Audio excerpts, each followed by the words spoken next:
السلام علیکم ورحمۃ اللہ وبرکاتہ۔ میں ہوں حافظ دانش علی اور آپ دیکھ رہے ہیں میرا YouTube channel the dream lab official.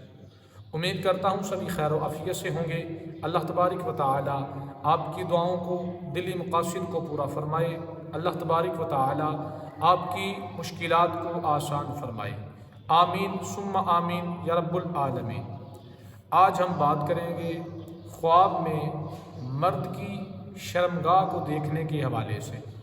اس کی مختلف صورتیں ہیں اور ان کی مختلف تعبیریں ہیں جو آگے چل کر ہم اس ویڈیو میں بیان کریں گے۔ تو ویڈیو کو شروع کرنے سے پہلے اگر آپ نے میرا یوٹیوب چینل سبسکرائب نہیں کیا تو برائے مہربانی چینل کو سبسکرائب کر لیں اور بیل کے آئیکن کو دبا لیں تاکہ میری آنے والی ہر ویڈیو آپ کے پاس بآسانی پہنچ سکے۔ تو گفتگو شروع کرتے ہیں۔ خواب میں مرد کی شرمگاہ کو دیکھنا یہ بہت ہی اچھا اور مبارک خواب ہے۔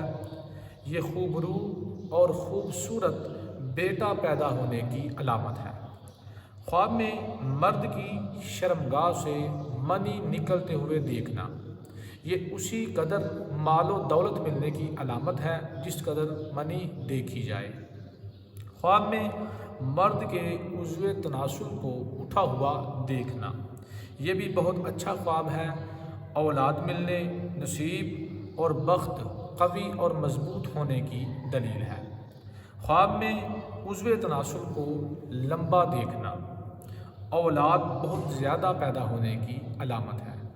خواب میں دو عضو تناسل کو دیکھنا خواب میں دو عضو تناسل دیکھنا یہ بیٹے پیدا ہونے اور عزت بے شمار ملنے کی دلیل ہے۔ خواب میں مرد کی شرمگاہ کو سست دیکھنا یہ بیٹا بیمار ہونے اور رنج و غم میں مبتلا ہونے کی علامت ہے۔ ایسا خواب دیکھنے والے کو چاہیے صدقہ کرے، خیرات کرے تاکہ جو خواب کا برا اثر ہے وہ زائل ہو جائے۔ خواب میں عضو تناسل سے خون نکلتے ہوئے دیکھنا یہ حیض والی عورت سے ہم بستری کرنے کی علامت ہے، یعنی یہ خواب بھی اچھا نہیں ہے، تو اس پر بھی صدقہ و خیرات کرنا چاہیے۔ امید کرتا ہوں کہ آج کی ویڈیو آپ کو اچھی لگی ہوگی۔ جاتے ہوئے ویڈیو کو لائک کر دیں، کامنٹ کریں اور صدقہ جاریہ سمجھ کے ثواب کی نیت سے ویڈیو کو شیئر بھی کر دیں۔ دعا ہے کہ اللہ تبارک و تعالی ہمیں اپنے حفظ و امان میں رکھے۔ وما علینا الا البلاغ المبین۔